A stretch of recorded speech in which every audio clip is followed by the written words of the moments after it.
Been called grifters, they've been called lazy, they've been called literally everything. In fact, many people have now come out and said, those that appeared on that Archetypes podcast, whatever you want to call it, that they never even bothered to undertake simple interviews.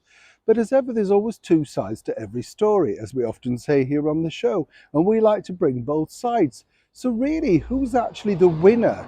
And more importantly, as a very close source who was working alongside Meghan and Harry during that particular ill-fated tenure as podcasters told me, quite literally, is it really Meghan's fault?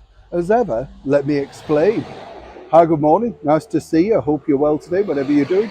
By the way, do you know it was a couple of days ago now? I just wanted to share this with you. A real true superstar of Hollywood's birthday, none other than the swashbuckler himself, Robin Hood, Errol Flynn. I know. Imagine, yes, all of those years ago, of course, he took to the big screen in that Warner Brothers epic.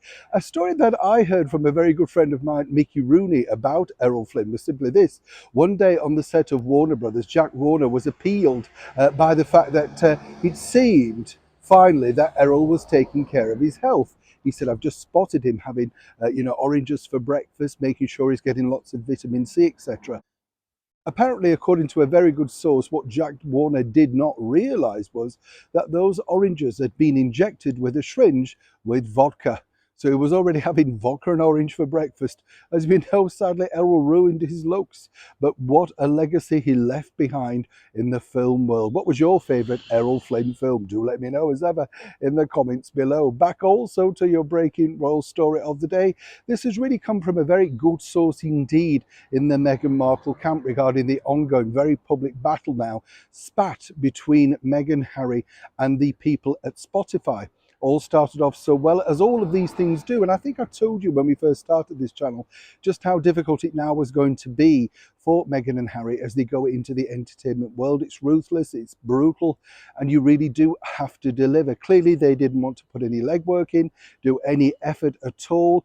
I believe, according to that very good source working alongside them as part of one of their 29 producers, can I count them, 29, that Meghan really only wanted to interview the big names. Problem was, there were no big names apart from Mariah and Serena, hence the reason she lost interest very quickly. But as this source pointed out to me also, it's not exactly Meghan and Harry's fault. Let me explain, you see. When you think about it, as that source told me, Meghan basically has said, well, no one put a gun to their head and said, give us all these millions of dollars. They literally came to the door with bagfuls of cash, metaphorically speaking, of course, basically saying, sign with us, you can have what you want, you can do what you want. Now, when you look at it from that point of view, whether it's right or wrong, you can understand why these lackadaisical people who've never really done much work in their lives, particularly Prince Harry, apart from a sort of stint in the army, well, you know, this would be the norm for him. He knows what money's about and he knows what it is about.